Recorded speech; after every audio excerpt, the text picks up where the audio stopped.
Mother வந்து சிக்கா இருந்தாங்க. மதருக்கு உடம்பு சரியில்லன்னா, அந்த டைம்ல வந்து பிரஸ்ட் ஃபீடிங் பண்ணக்கூடாது. அது வந்து ஒரு மித்து. நான் வந்துட்டு உங்களுக்கு ஒரு கோவிட் வச்சு ஒரு எக்ஸாம்பிள் சொல்றேன். ஏன்னா வந்து நம்ம உலகத்தையே ஆட்டி படைச்ச ஒரு விஷயம் இந்த ரீசென்ட் டைம்ஸ்ல வந்து கோவிட் தான். ஸோ இந்த கோவிட் டைம்ல வந்து இனிஷியலி யாருக்குமே அத பத்தி எதுவுமே தெரியல. அது உண்மதான். ஏன்னா ரிசர்ச் வர வரைக்கும் அது வந்து ஒரு ஃபியர் ஆஃப் டெத் தான் இருந்துச்சு கோவிட்ல. பட் கோவிட் டைம்லயும் குழந்தைங்க பொறந்துட்டு தான் இருந்தது. ஸோ இனிஷியலி என்ன பண்ணாங்க, ஒரு குழந்தை பொறந்தோனே குழந்தைய எடுத்தோனே செப்பரேட் பண்ணிருவாங்க மதர் கிட்ட இருந்து. ஏன்னா அது என்னன்னு தெரியாது. பட் போக போக ரிசர்ச் வந்துச்சு. அதெல்லாம் பார்க்கும்போது, கோவிட்ங்கிறது ஒரு வைரஸ்.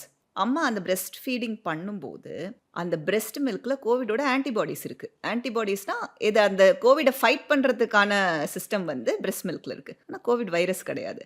அதனால which means that even covid மாதிரி ஒரு ஃபியர்ஃபுல் வைரஸ் வந்தபோதே, we encouraged mothers to breastfeed the baby. ஏன்னா, அவ்ளோ இம்யூனிட்டி பூஸ்டிங் ஐட்டம்ஸ் இருக்கு. ஸோ நம்மளுக்கு ஒரு ஒரு டிசீஸ் வருது அப்படின்னா, ஒரு சிக்னஸ் வருதுன்னா, நம்ம பாடி உடனே அதுக்கு ஆன்டிபாடிஸ் ப்ரொடியூஸ் பண்ணும். அந்த மாரி நேரத்தில ஃபீட் பண்ணலாம். But there are some cases for example HIV, hepatitis இந்த மாரி சினாரியோஸ்ல இருக்கும்போது, கொஞ்சம் காஷன் எக்ஸிபிட் பண்ணுவாங்க. பட் அப்ப கூட there are lot of researchers that say you can still and should continue breast feeding. இப்ப ரீசென்ட்டா கூட ஒரு ஹெப்பி மதர் என் கூட வொர்க் பண்ணாங்க.